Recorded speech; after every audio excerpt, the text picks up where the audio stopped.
Contoh lagi, sekumpulan penyamun rompak bank. Dari segi syariatnya, penyamun-penyamun tadilah yang rompak bank. Tapi dari segi hakikatnya, penyamun-penyamun langsung tak ada kuasa. Akal nak fikir nak rompak bank pun tak ada. Yang ada kuasa tu hanya Allah. Jadi dari segi bahasa dalamnya kita sebut siapa yang rompak bank? Allah yang rompak bank. Dari segi bahasa dalam. Bahasa dalam tu kena faham, jangan salah faham. Sagi kata ni ajaran sesat, adakah dia kata Allah rompak bank? Tak, bahasa dalam. Sama-sama ahli bila dah belajar kita boleh guna bahasa dalam. Sebab sama-sama kita faham. Jadi dari segi syariatnya banyak kuasa. Binatang ada kuasa, angin ada kuasa, petir ada kuasa, kita ada kuasa, mesin ada kuasa, elektrik ada kuasa, semua ada kuasa. Tapi dari segi hakikatnya, kuasa-kuasa ni semua binasa, terfana, terhapus. Tak ada langsung sebarang kuasa melainkan kuasa Allah saja. Jadi bila kita dah belajar ilmu ini, kita pandang ke mana-mana pun kita nampak setiap pergerakan adalah pergerakan Allah. Pergerakan yang terbit daripada Allah. Pandang ke mana pun nampak Allah. Tu maksud dia tu. Jadi dah terbuka sikit dah. Oh yang ni yang ulama-ulama dulu kata, tengok ke mana pun nampak Allah. Rupanya nampak pekerjaan Allah. Dia tengok ayam. Tok Aki tengok ayam ni, Tok Aki nampak Allah. Tok Aki ni merepek ni.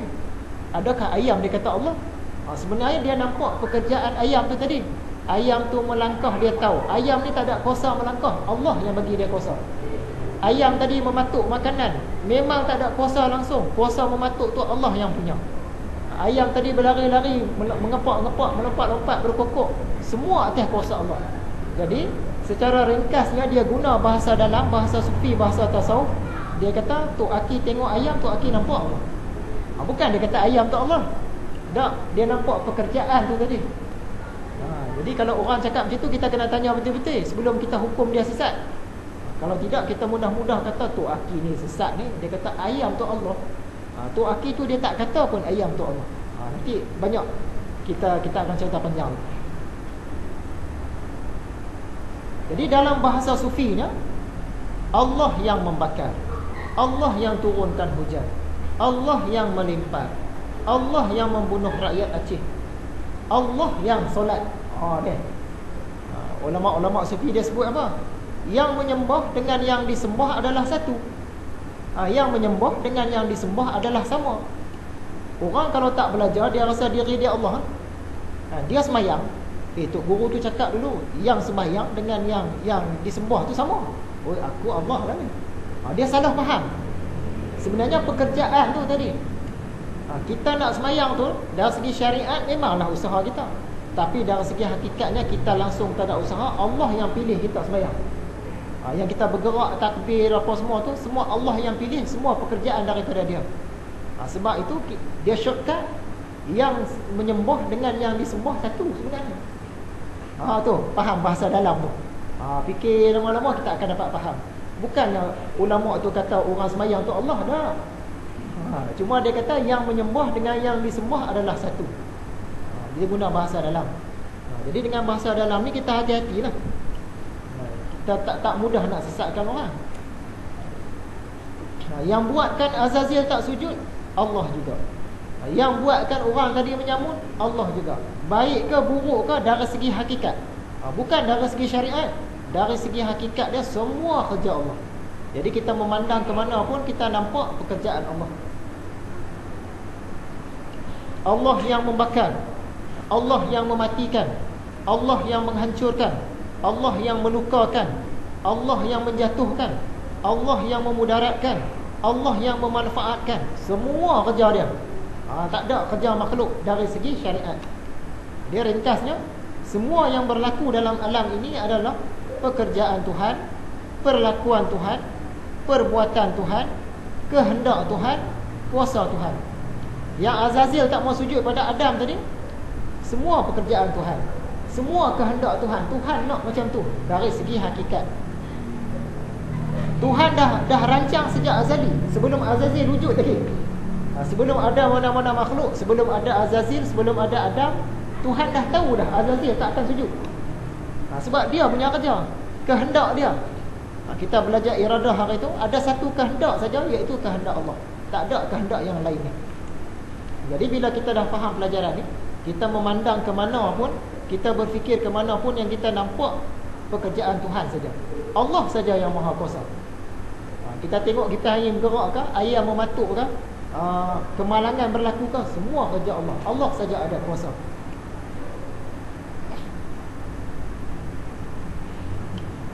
Biasanya kita tersalah faham bila sebut Allah maha kuasa. Apa maksud Allah maha kuasa? Ada banyak yang berkuasa, tapi yang paling tinggi Allah lah. Tu.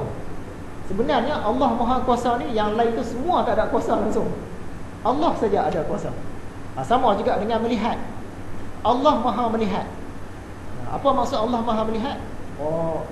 Tikus melihat, lipas melihat, manusia melihat, malaikat melihat. Tapi yang paling hebat melihat Allah. Yang tu dia tak tepat. Yang tepatnya semua tu tak ada kuasa melihat langsung. Allah saja yang melihat. Tu maksud maha tu. Maha mendengar. Allah saja yang mendengar. Sebab keupayaan mendengar kita ni semua pinjam daripada dia. Dia yang dari segi hakikatnya dia yang mendengar.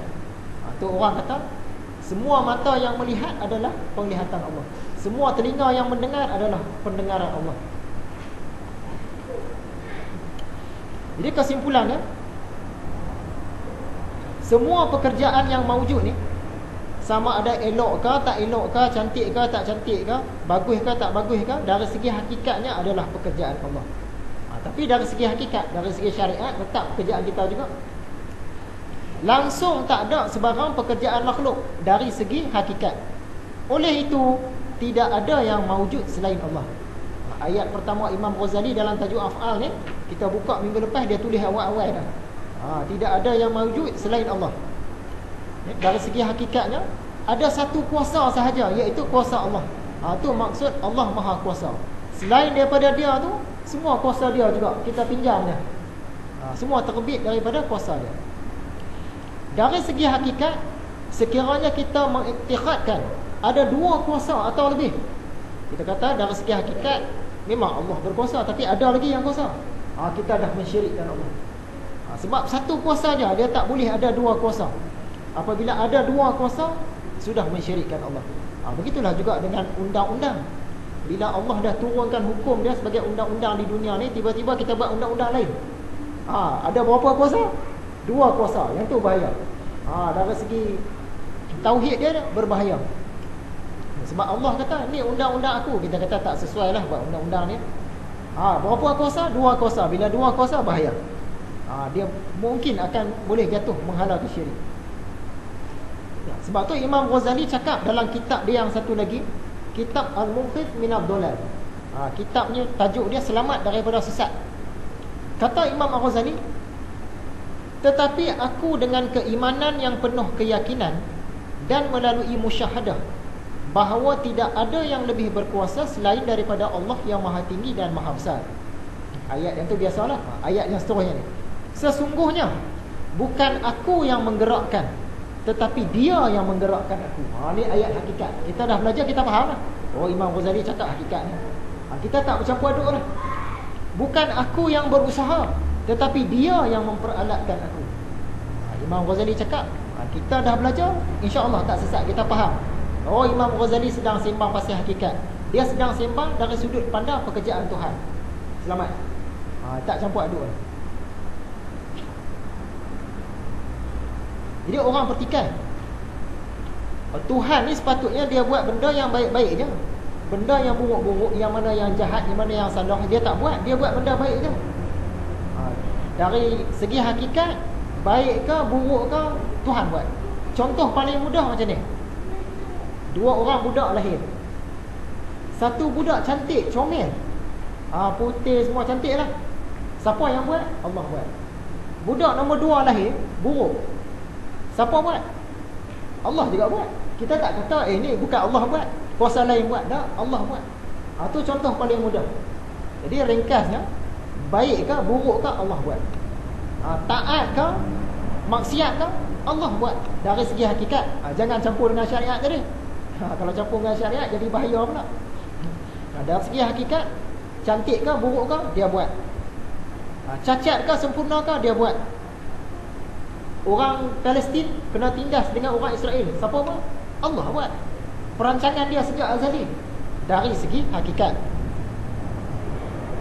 Cuma dari segi adab kita tak sebut. Kita tak kata Allah buat kecacatan, Allah yang buat anjing babi, Allah yang buat berhala. Kita tak sebut dari segi adab. Dari segi hakikat Allah buat semua. Anjing siapa buat? Boleh kita kata bukan Allah buat, ada kuasa lain buat. Dah dua kuasa. Bila ada dua kuasa, syirik.